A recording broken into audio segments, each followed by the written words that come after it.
বন্ধুগণ নমস্কার। প্রথমে আপনাদের অনুরোধ করব আপনারা আমার চ্যানেলটি সাবস্ক্রাইব করে ভিডিওটি লাইক ও শেয়ার করবেন। পশ্চিমবঙ্গের মুখ্যমন্ত্রী শ্রী শুভেন্দু অধিকারী বিধানসভায় ঘোষণা করেছেন যে কলকাতা শহরে মূলত ইসকনকে দিয়ে স্কুলের বাচ্চাদের মিড ডে মিল সরবরাহ হবে। তো এই ঘোষণার পরেই চারিদিকে দেখা যাচ্ছে বিভিন্ন যে নাট, সেই নাট খোলা হয়ে নড়াচড়ন শুরু হয়ে গেছে। কেন বলছি এই কথাটা? এটাকে নিয়ে মুহূর্তের মধ্যে সমালোচনা শুরু হচ্ছে। সমালোচনার কারণটা হচ্ছে যে ইসকন স্কুলে স্কুলে যে সারা দেশে বিভিন্ন শহরে যে পুষ্টিকর খাবার বিতরণ করে, সেই পুষ্টিকর খাবার বিতরণ করে তারা নিরামিষ খাবার বিতরণ করে। এটা তারা পরিষ্কার বলেই দিচ্ছে যে আমরা নিরামিষ খাবার বিতরণ করি, কিন্তু খুব পুষ্টিকর খাবার বিতরণ করি। যাই হোক, আমি আপনার আর প্লাস যে টিভি আছে তাদের কার্টিসিতে আর প্লাসের আমি সেখানে ইসকনের যিনি কলকাতার ভাইস প্রেসিডেন্ট রাধারমন দাস, তিনি একটা ইন্টারভিউ দিয়েছেন। ছোটো সেই ইন্টারভিউটার আমি কিছুটা অংশ আপনাদেরকে শোনাচ্ছি, তারপর আমি বলছি আসলে বিষয়টা কি, আমার এই বিষয়ে ধারণাটা কি। শুনুন আপনারা একটু, তারপর আমি বলছি।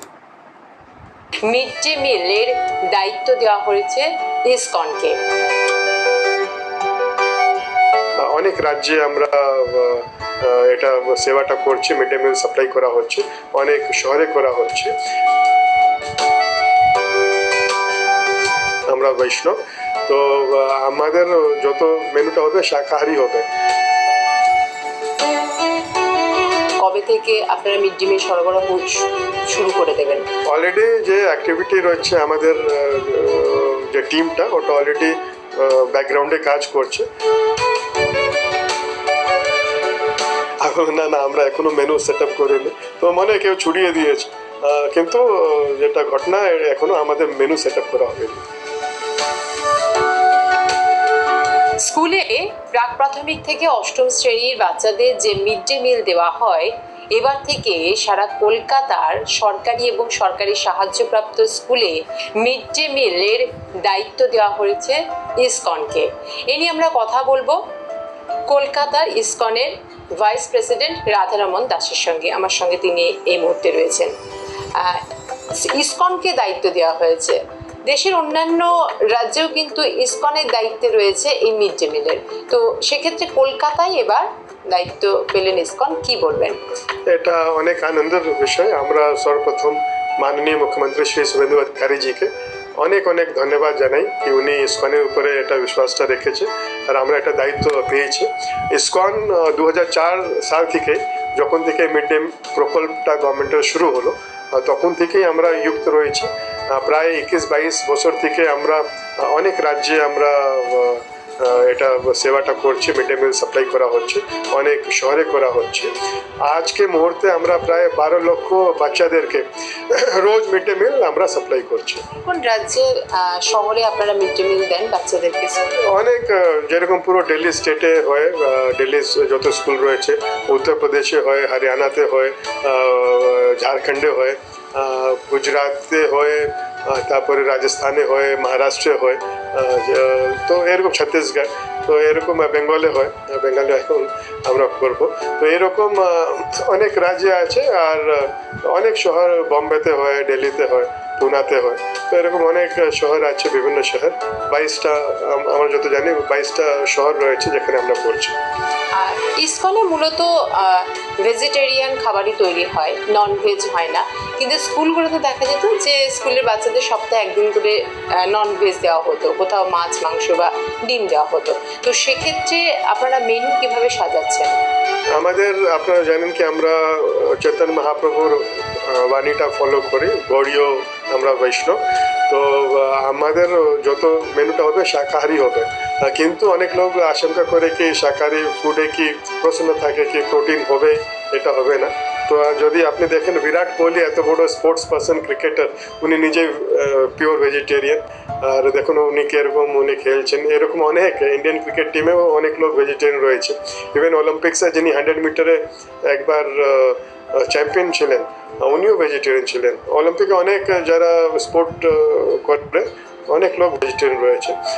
আজ আপনি দেখবেন কি এখন বিদেশে, স্পেশালি ইউরোপে, আমেরিকাতে অনেক লোক ভেজিটেরিয়ান হচ্ছে, এটা ধর্মের কারণে না, ওটা স্বাস্থ্যের কারণে হচ্ছে। Exactly. ওরা মনে করে কি ভেজিটেরিয়ান আর ভিগান লাইফস্টাইল এটা বেশি স্বাস্থ্যের জন্য ভালো। আর আমরাও এটা দেখছি কি কেন কি এখন নন ভেজ ফুডে যেরকম ডিম আর মাংসতে অনেকবার গ্রোথ হারমোন ইউজ করা হয়, যেটা খুব ডেঞ্জারাস।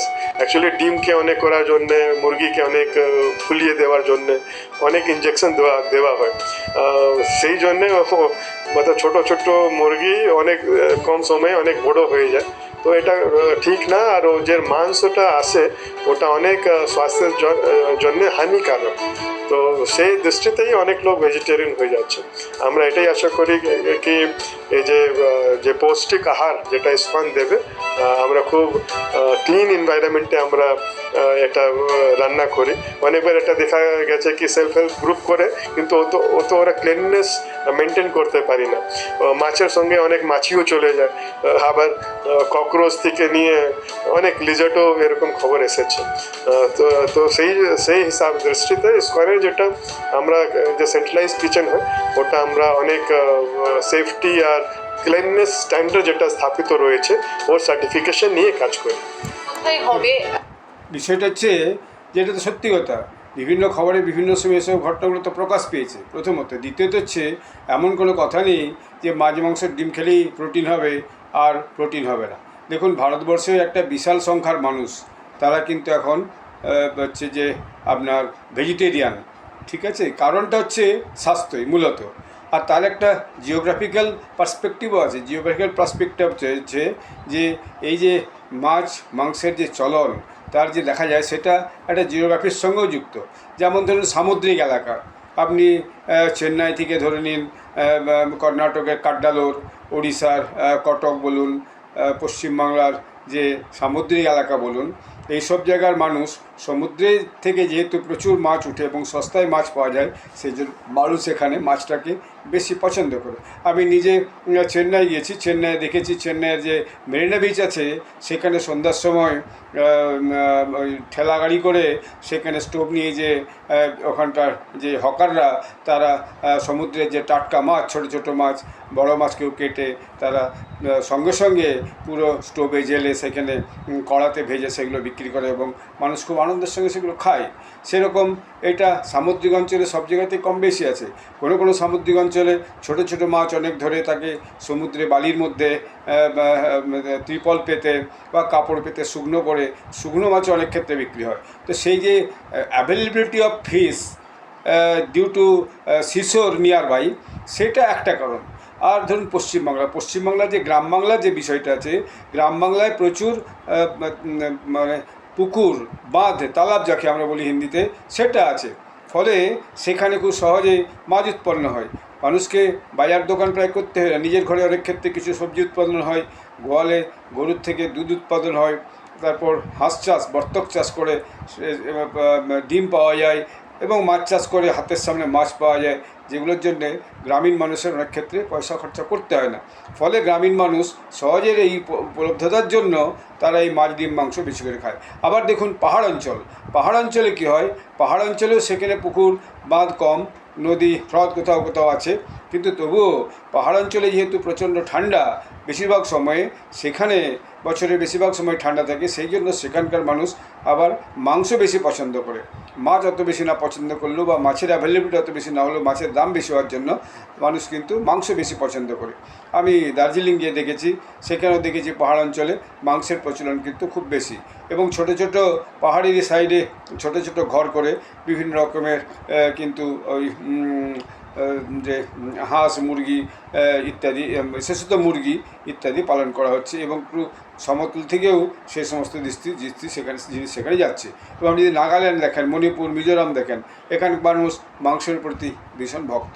পাহাড় অঞ্চলের মানুষ মাংসের প্রতি ভীষণ ভক্ত, কিন্তু সেটা যে নিম্ন যে বঙ্গ এলাকা, সেখানে মাংসের থেকে মাছের অ্যাভেলেবিলিটি বেশি এবং মানুষরা পছন্দ করে বেশি।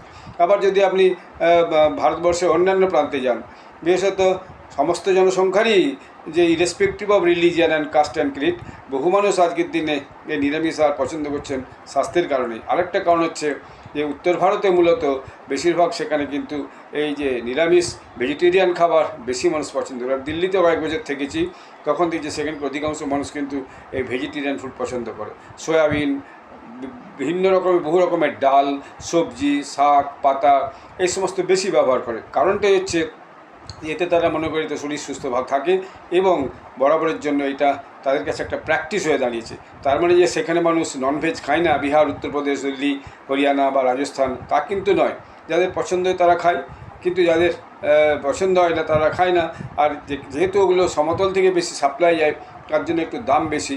এইটা আমার মনে হচ্ছে। দিল্লির যে কোনো জায়গাতে আমি ঘুরে ঘুরে হোটেলে একটা মাছের হোটেল পাওয়া খুব মুশকিল আছে, এটা মাছের বাজার পাওয়া খুব মুশকিল আছে। পাওয়া যাবে না এমন নয়, কিন্তু পাওয়া অনেক ক্ষেত্রে যায় না। আমি দেখেছি, আমি লক্ষ্মীনগরে থেকেছি, সেখানে দেখেছি মাছের হোটেল প্রায় নেই বললেই চলে। সমস্ত নিরামিষ হোটেল, স্যালাড আপনাকে দিবে, ডাল আপনাকে দিবে, রাজমা আপনাকে দিবে, দই দেবে, আপনাকে পনির দেবে, যা আপনি চাইবেন সেভাবে দেবে, কিন্তু মাছ, মাংস, ডিমের চলন অত্যন্ত কম। তো এটাকে নিয়ে সঙ্গে সঙ্গে বিতর্ক শুরু হয়ে গেছে। ডিম দেওয়া হবে না, তাহলে ছেলেরা কী করে পুষ্টি পাবে? শুধু ডিম, মাছ, মাংস খালেই তো হবে না, রান্নাটা অত্যন্ত পরিচ্ছন্ন হওয়া দরকার, হাইজিনিক পরিবেশের মধ্যে রান্নাটা হওয়া দরকার। সেটাই শিশুদের কাছে সবচেয়ে বেশি পুষ্টিকর যে ব্যবস্থা দেবে। ইস্কনের রান্না আমি দেখেছি বিভিন্ন জায়গায়। আমি ব্যাঙ্গালোর ইস্কন মন্দিরে গেছি, সেখানে যে ক্যান্টিন আছে, রাধাকৃষ্ণ মন্দিরে গেছি, সেখানে যে ক্যান্টিন আছে, সেই ক্যান্টিনে খুব অল্প মূল্যে খাবার পাওয়া যায়। সে খাবার এত সুস্বাদু যে সেই খাবার খেলে আপনার একবার খেলে আপনি ভুলতে পারবেন না, এত সুস্বাদু খাবার সেখানে। মিষ্টিও এত সুস্বাদু মিষ্টি যে সেখানে আপনি সেগুলো খেলে মনে হবে যেন সত্যি একটা খাবার খেলাম। অতএব এটা কোনো কথা নয় যে মাছ, মাংস, ডিম না দিলে শিশুর পুষ্টি হবে না। এটা একটা প্রচার। অর্থাৎ সরকার যখনই একটা ভালো ব্যবস্থা চালু করার চেষ্টা করছে, একটা পুষ্টিকর আহার বাচ্চাদের কাছে পৌঁছে দেওয়ার চেষ্টা করছে, সেখানে সঙ্গে সঙ্গে একটা পক্ষ থেকে কিন্তু আপত্তির আওয়াজ উঠেছে, যেটার পেছনে বিশেষ কোনো যুক্তি আছে বলে আমি অন্তত মনে করি না। এইটা আজকের দিনে খুবই গুরুত্বপূর্ণ একটা সিদ্ধান্ত সরকার নিয়েছে এবং প্রায় বললেন উনি যে প্রায় 15-20টা শহরে প্রায় 12 লক্ষ মানুষ, বাচ্চাকে তারা খাবার খাওয়াচ্ছে। তো এটা কোনো যাতা ব্যাপার না। এটা একটা খুব ভালো উদ্যোগ আমি মনে করব পশ্চিমবঙ্গ সরকার নিয়েছে এবং শুভেন্দু অধিকারী এই সিদ্ধান্তটা ঘোষণা করেছেন। এবং আগামী দিনে নিশ্চয়ই যদি এই বর্তমানকালে যে অবস্থা শিশুদের, কলকাতার যে সমস্ত স্কুলগুলো আছে, প্রাক প্রাথমিক থেকে প্রাথমিক স্কুলগুলো সরকারি এবং সরকারি অনুমোদন যে স্কুলগুলো, সেখানে যদি শিশুদের স্বাস্থ্যের একটা পরীক্ষা করে একটা রিপোর্ট করে রাখা হয় এবং পরবর্তীকালে 1 বছর পরে যদি একটা ইম্প্যাক্ট রিপোর্ট করা হয়, নিশ্চয়ই এই যে স্কুলের খাবার দেওয়ার যে প্রভাব শিশু স্বাস্থ্যে, সেটা অবশ্যই একটা প্রভাব ফেলবে এবং উন্নতি দেখা দেবে। এটা আমি বিশ্বাস করি। বাচ্চাদের নিয়ে আমি দীর্ঘদিন কাজ করেছি। পুষ্টিকর খাবার যদি সঠিকভাবে হাইজিনিকভাবে দেওয়া হয় এবং বাচ্চাকে যদি হ্যান্ড ওয়াশ শেখানো হয়, হাত ধুয়ে খাবার পরিষ্কার খাওয়া শেখানো হয়, বাচ্চাদের কাছে যদি পরিশুদ্ধ পানীয় জল পৌঁছায়, বাচ্চাদের যদি থালা বাটি গ্লাস পরিষ্কার পরিচ্ছন্ন থাকে, তাদের যদি আরও যে বিভিন্ন যে হাইজিনিক বিষয়গুলো আছে, পরিষ্কার পরিচ্ছন্নতার যে বিষয়গুলো আছে, সেগুলো যদি তাদেরকে শিক্ষা দেওয়া যায়, সেফটি ল্যাট্রিন, টয়লেট যদি ব্যবহার করা হয় স্কুলে এবং বাড়িতে যদি ব্যবস্থা থাকে, তাহলে কিন্তু বাচ্চাদের যে এত অসুখ বিসুখ হচ্ছে, সেই অসুখ বিসুখ হবে না। অবশ্যই বাবা মার যত্ন এবং বাবা মার বাচ্চাদের প্রতি খেয়াল রাখা, সেইটা একটা মস্ত বড় ব্যাপার। তবুও এই স্কুলে যে পুষ্টি আহারটা দেওয়া হবে স্কুলের পক্ষ থেকে, এটা একটা শুভ উদ্যোগ বলে আমি মনে করি। এটাকে সকলে প্রাথমিকভাবে স্বাগত জানিয়ে আগামী দিনে দেখা উচিত এর কোনো অসুবিধা হচ্ছে কি না, বাচ্চাদের পুষ্টির অভাব হচ্ছে কি না, বাচ্চারা সেই খাবার আগ্রহ করে খাচ্ছে কি না, এইটা সবচেয়ে গুরুত্বপূর্ণ ব্যাপার। নতুন একটা উদ্যোগকে সকলের সাধুবাদ জানানো উচিত সমালোচনার জায়গায়। একটা প্রচলিত প্রথা থেকে একটা নতুন প্রথাতে যেতে গেলে মানুষের প্রথমেই একটা বাধা আসে। আশা করা যায় ইসকন সেই বাধাটা আগামী দিনে পশ্চিমবঙ্গ সরকারের সহায়তায় কাটিয়ে উঠবে এবং প্রোগ্রামটি বাচ্চাদের স্বাস্থ্য উদ্ধারে এবং সুস্বাস্থ্যের দিকে নিয়ে যাওয়ার জন্য যথেষ্ট সাহায্য করবে। বাচ্চারাই একটা দেশের ভবিষ্যৎ, তারা ভবিষ্যৎ যুবক হবে। যদি রুগ্ন যুবক তৈরি হয়, she itself will be a problem for herself and himself. অর্থাৎ সে নিজের কাছেই নিজের বসে দাঁড়াবে। অতএব সরকার এবং ইসকন এই উদ্যোগ যৌথ হবে যে আগামী দিনে একটা পজিটিভ প্রভাব ফেলবে কলকাতায় অন্তত স্কুলের বাচ্চাদের ক্ষেত্রে।